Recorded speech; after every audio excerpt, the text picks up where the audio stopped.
you struggling to improve at Forza Horizon 5?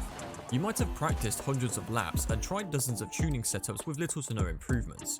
Here, I'll show you how you can instantly improve your times by seconds. All you need is a more expensive gaming PC. Let me explain. I'll use a world record run on this track as an example. It looks completely normal, except it isn't. Let's start at the beginning of the lap, where the in-game timer is exactly at 0 seconds, and fast forward the video by exactly 60 seconds. Suddenly, the in-game timer is at 59.8 seconds. Where did the other 0.2 of a second go? Let's compare it to a normal run and do the same thing.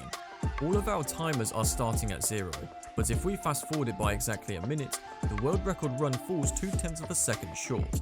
So the in-game timer for the world record run is running approximately 0.33% slower, and therefore giving him an unfair advantage. This happens in lots of runs, so we can safely assume that the video speed has not been tampered with. But what about the in-game replay? Fortunately, you can choose any run on the leaderboard as a ghost and race against it, which is exactly what I did here. At 57.8 seconds real time, you can see that the ghost is clearly clipping the checkpoint, but the recorded run is far behind it at the exact same time. This tells us that the game automatically speeds up the ghost to match the final in-game time. And this is how you gain an advantage in Forza. We don't know what exactly causes this, but it mostly depends on the track and your PC hardware. Generally, the faster your PC, the slower your timer. Consoles and most low to mid-end PCs don't have this advantage. If you want to check, you can use any custom track that uses the custom timer from the event lab, which is not affected by this bug and shows you your real time. I'm using this blueprint as an example. Make sure you don't pause the game or encounter any stutters, and then set a clean lap. If these two timers are almost exactly the same, it means your game is running as intended. But, as you already know by now, that is not always the case.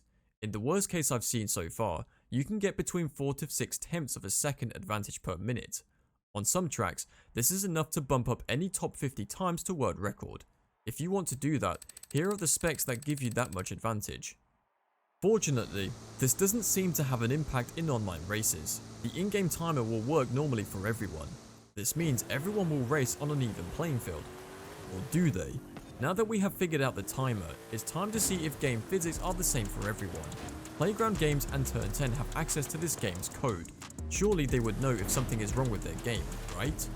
Well, it took them over a year to create a system that detects and removes glitch times on the leaderboards. As you can see, it wasn't really effective. It actually ended up removing as much legitimate times as it did cheated times. So here we go again. The players, with less tools, doing developers' job for free. Anyways, I asked one of my friends who uses an original Xbox One to set a fast lap time around this track. He did one rolling lap. I limited my frame rate to 30 to match his, and then started chasing his lap time. It took me over 100 laps just to barely match his time. I then switched back to 60 FPS and continued. Not even 10 laps later, I managed to beat him by half a second. Now that's a big difference to be caused by only the frame rate. And before you say it, reaction times didn't really matter for the car and track combination we were using. The physics are clearly affected by different hardware and different frame rates, but how? Well, we don't know exactly, but here is a simple test where we can clearly see the difference. All you have to do is hold throttle and take a loop. If you are going too slow, your car takes the loop normally. If you are going too fast, your suspension bottoms out and your car clips the loop. If you are going at just the right speed, however, your car becomes Schrodinger's cat. Here's what I mean. This game has undeterministic physics, which means that the same actions don't always result in the same outcome.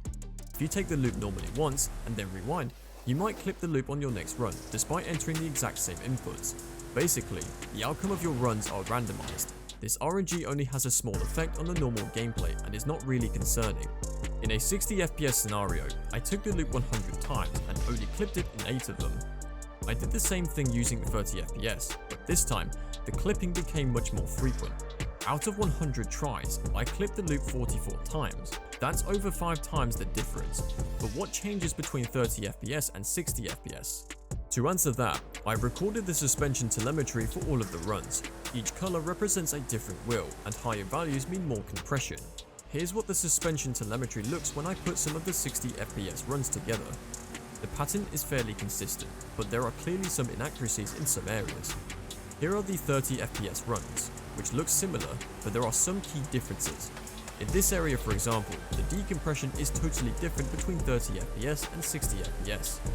The clipping is mainly caused by this area, where 30 FPS remains fully compressed for a while, whereas in 60 FPS it's much more likely for the suspension to decompress before bottoming out again.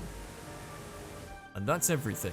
In conclusion, having a better PC can cause your in-game timer to run slower, giving you an advantage on the leaderboards.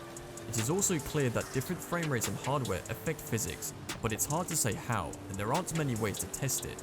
The future Forza titles are supposed to come out on a brand new game engine, so here's hoping they won't have the same issue. Thanks for watching and goodbye.